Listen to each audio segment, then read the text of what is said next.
Hello நண்பா, இந்திய கடலோர காவல்படை அதாவது இந்தியன் கோஸ்ட் கார்ட்லேருந்து அட்மிட் கார்டு ரிலீஸ் பண்ணியிருக்காங்க. எந்தெந்த போஸ்ட்டுக்குன்னா mechanical fitter, MTS peon, MTS பேப்பருக்கான ரிட்டன் எக்ஸாமுக்கான அட்மிட் கார்டு ரிலீஸ் பண்ணியிருக்காங்க. ஸோ இந்த அட்மிட் கார்டு மெயிலில் சென்ட் பண்ணியிருப்பாங்க அண்டு ஸ்பீட் போஸ்ட் மூலியம் சென்ட் பண்ணியிருப்பாங்க. ஓகேங்களா, மெயிலில் உங்களுக்கு அட்மிட் கார்டு ரிலீஸ் ஆகிருக்கா சென்ட் பண்ணியிருக்காங்கன்னு சொல்லிட்டு செக் பண்ணுங்கள்.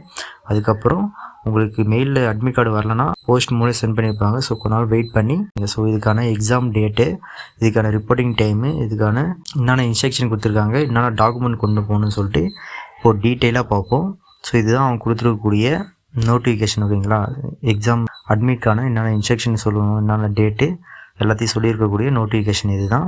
ஸோ ஃபஸ்ட்டு பார்த்தீங்கன்னா எக்ஸாம் டேட் அண்டு டைமிங் பார்த்தீங்கன்னா மெக்கானிக்கல் ஃபிட்டருக்கு வந்து எக்ஸாம் டேட்டு பார்த்தீங்கன்னா 2 மார்ச் 2026.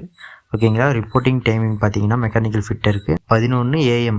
ஓகேங்களா, 10:30க்குலாம் நீங்கள் அங்கே எக்ஸாம் சென்டருக்கு போயிடுங்க. ஓகேங்களா, அதுதான் உங்களுக்கு கரெக்டாக இருக்கும். 11 மணிக்கு சொல்லிடுறாங்க, ஒரு ½ hour முன்னாடி நீங்கள் ரீச் ஆகிடுங்க. ஓகேங்களா, அதுக்கப்புறம் பார்த்தீங்கன்னா எம்டிஎஸ் ஸ்வைப்பருக்கு 2 மார்ச் 2026. அதாவது மெக்கானிக்கல் ஃபிட்டருக்கும் எம்டிஎஸ் ஸ்வைப்பருக்கும் ஒரே டேட்டு தான். ஓகேங்களா, 2 மார்ச் 2026. ஆனால் டைமிங், ரிப்போர்ட்டிங் டைமிங் மட்டும் சேஞ்ச் ஆகிருக்கு. மெக்கானிக்கல் ஃபிட்டருக்கு வந்து 11 மணிக்கு நீங்கள் எக்ஸாம் சென்டரில் இருக்கணும் ரிப்போர்ட்டிங் டைமு. எம்டிஎஸ் ஸ்வைப்பருக்கு வந்து 2 PM. ஓகேங்களா, மதியம் நீங்கள் அங்கே இருக்கிற மாதிரி இருக்கிற அந்த மெக்கானிக்கல் ஃபிட்டருக்கு எக்ஸாம் முடிஞ்சதும் எம்டிஎஸ் ஸ்வைப்பருக்கு மதியம் வைப்பாங்க. அது முடிஞ்சோடனே இது அடுத்தது இந்த எக்ஸாம் ஸ்டார்ட் ஆகிடும். ஓகேங்களா, ஸோ அதுதான் சொல்லியிருக்காங்க. ஸோ அதுக்கப்புறம் பார்த்தீங்கன்னா எம்டிஎஸ் பியூனுக்கு மறுநாள், அதாவது 3 மார்ச் 2026 எக்ஸாம் டேட்டு. ஸோ இதுக்கு வந்து ரிப்போர்ட்டிங் டைம் பார்த்தீங்கன்னா 9 மணிக்கு, காலையில் 9 மணிக்கு நீங்கள் அங்கே இருக்கணும்.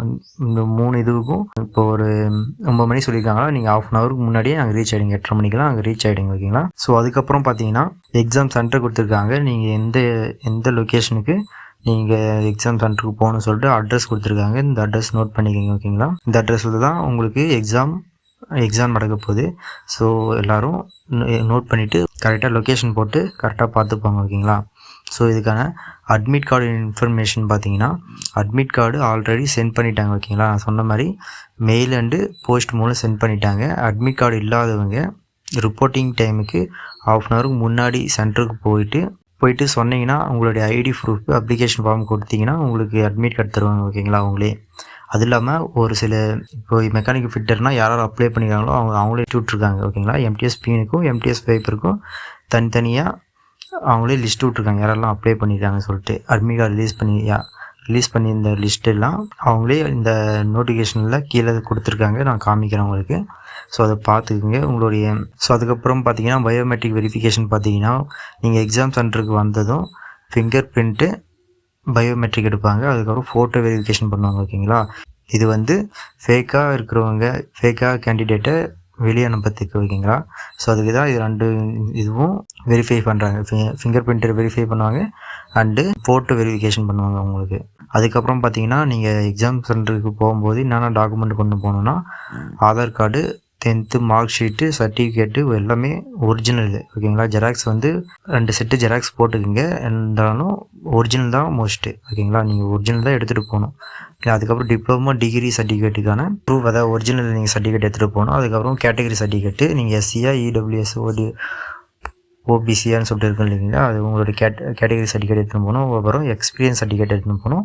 அப்புறம் NOC. ஓகேங்களா, நீங்கள் எதனால் கவர்மெண்ட் ஜாபில் ஒர்க் பண்ணியிருந்தீங்கன்னா நீங்கள் NOC சர்டிஃபிகேட்டு வாங்கிட்டு போகணும். ஓகேங்களா, கவர்மெண்ட் ஒர்க்கு பண்ணுறவங்களுக்கு தெரியும் NOCனா அந்த சர்டிஃபிகேட் வாங்கிட்டு போய்டுங்க. ஓகேங்களா, அதுக்கப்புறம் அட்மிட் கார்டு.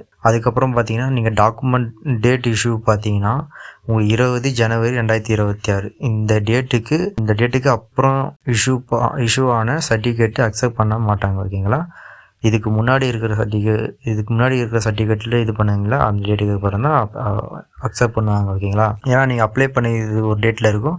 இதுக்கப்புறம் நம்ம அப்ளை பண்ணிவிட்டு இந்த சர்டிஃபிகேட் வச்சு அப்ளை பண்ணிடலாம். ஆனால் அதுக்கப்புறம் நம்ம ஒரு புது சர்டிஃபிகேட் வாங்கிக்கலாம்னு சொல்லிட்டு நினைப்பீங்க. ஸோ அதுமாரி பண்ணக்கூடாது. ஸோ என்ன சர்டிஃபிகேட் வச்சு அப்ளை பண்ணிங்களோ அந்த சர்டிஃபிகேட்டை எடுத்துகிட்டு போங்க. ஸோ அப்ளை லாஸ்ட் டேட்டு பார்த்தீங்கன்னா 20 ஜனவரி 2026. ஸோ இந்த டேட்டுக்கு முன்னாடி அப்ளை பண்ணவங்க மட்டும்தான் இந்த எக்ஸாம் எழுத முடியும். ஸோ அதுக்கப்புறம் அப்ளை பண்ணவங்க எழுத முடியாது. நேம் லிஸ்ட்டெல்லாம் அவங்களே கொடுத்துருக்காங்க. ஸோ அதனால சொல்லிட்டு கரெக்டாக செக் பண்ணிக்கோங்க. செலெக்ஷன் ப்ராசஸ் பார்த்தீங்கன்னா ரிட்டன் எக்ஸாம்ன்ட்டு டாக்குமெண்ட் வெரிஃபிகேஷனு, மூணாவது பார்த்தீங்கன்னா ஃபைனல் செலெக்ஷன் ஒன்று இருக்கும். ஓகேங்களா, மூணு ப்ராசஸ் தான். அதுக்கப்புறம் பார்த்தீங்கன்னா இம்பார்ட்டன்ட் இன்ஸ்ட்ரக்ஷன் பார்த்தீங்கன்னா ரிப்போர்ட்டிங் டைமுக்கு லேட்டாக வந்து அலோவ் பண்ண மாட்டாங்க. அட்மிட் கார்டு கன்ஃபார்ம் எடுத்துகிட்டு போகணும், ஒரிஜினல் டாக்குமெண்ட் எல்லாம் கன்ஃபார்ம் எடுத்துகிட்டு போகணும். அப்புறம் உங்களுக்கு எக்ஸாம் சென்டருக்கு போன உடனே வெரிஃபிகேஷன் பண்ணுவாங்க, பயோமெட்ரிக் வெரிஃபிகேஷன் பண்ணுவாங்க.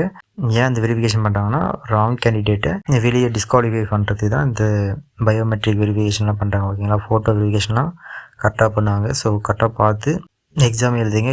நீங்கள் அப்ளை பண்ணியிருப்பீங்களா, அதுக்கு யாரெல்லாம் அப்ளை பண்ணியிருக்கீங்கன்னு சொல்லிட்டு ஒரு லிஸ்ட்டு விட்டுருக்காங்க. ஓகேங்களா, ஸோ ஃபஸ்ட்டு பார்த்தீங்கன்னா உங்களோட ரோல் நம்பர் விட்டுருக்காங்க மெக்கானிக்கல் ஃபிட்டருக்கு. அதுக்கப்புறம் உங்களோட நேமு, உங்கள் ஃபாதர் நேமு கொடுத்துருக்காங்க தனித்தனியாக. மெக்கானிக்கல் ஃபிட்டர்னால் அதுக்கு தனியாக லிஸ்ட் இருக்குது. அதுக்கப்புறம் பார்த்தீங்கன்னா நீங்கள் பாருங்க எம்டிஎஸ் ஃபைப்பருக்கு தனியாக லிஸ்ட் இருக்குது. ஓகேங்களா, அவங்க ரோல் நம்பரு, அவங்களுடைய நேமு, அவங்க ஃபாதர் நேம் கொடுத்துருக்காங்க. அதுக்கப்புறம் பார்த்தீங்கன்னா எம்டிஎஸ் பியூனுக்கும் தனியாக லிஸ்ட் இருக்குது. ஓகேங்களா, roll number, name, father name இது எல்லாத்தையும் கொடுத்துருக்காங்க. ஓகேங்களா, ஸோ ஓகே நண்பா, இதுதான் அவங்க சொல்ல வந்த இன்ஃபர்மேஷனு. இவ்வளோ தான் இருக்குது இதில் இருக்கக்கூடிய இன்ஃபர்மேஷன். ஸோ எல்லோரும் எக்ஸாம் பார்த்து அட்டன் பண்ணுங்கள். உங்களுக்கு ஒரு 10 days தான் டைம் இருக்குது. அதுக்குள்ளே இப்போ கூட ப்ரிப்பேர் பண்ணால் கூட படிச்சிடலாம். ஸோ உங்களுக்கு எதனா ஒரு டவுட்டுன்னா எனக்கு கமெண்ட் பண்ணுங்கள். நம்ம சேனல் லைக் அண்ட் சப்ஸ்கிரைப் பண்ணாமல் இருந்தீங்கன்னா நம்ம சேனல் லைக் அண்ட் சப்ஸ்கிரைப் பண்ணிங்க நண்பா. அப்போ தான் நான் எதனா ஒரு இன்ஃபர்மேஷன் கொடுத்தா உங்களுக்கு டீட்டெயிலாக உடனே நோட்டிஃபிகேஷனாக வரும். ஓகே நண்பா, டேக் கேர், பாய்.